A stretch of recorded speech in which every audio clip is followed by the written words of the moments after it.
നാനാഭാഗങ്ങളിൽ ജോലി ചെയ്യുന്ന പ്രവാസി സഹോദരങ്ങൾക്ക് ഏറെ ആശ്വാസം നൽകുന്ന ഒരു വാർത്തയാണ് തിരുവനന്തപുരത്തു നിന്നും പുറത്തുവരുന്നത്.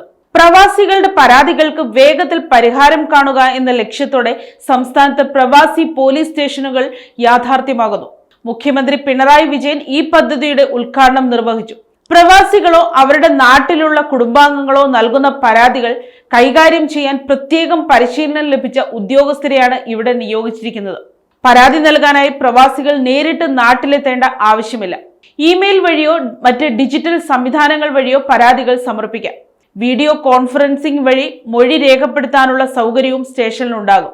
പ്രവാസികളുടെ ഭൂമി കയ്യേറ്റം, സാമ്പത്തിക തട്ടിപ്പുകൾ, വീടുമായി ബന്ധപ്പെട്ട തർക്കങ്ങൾ എന്നിവയ്ക്ക് മുൻഗണന നൽകിക്കൊണ്ട് സമയബന്ധിതമായി അന്വേഷണം പൂർത്തിയാക്കാൻ ഈ പോലീസ് സ്റ്റേഷനുകൾ സഹായിക്കും.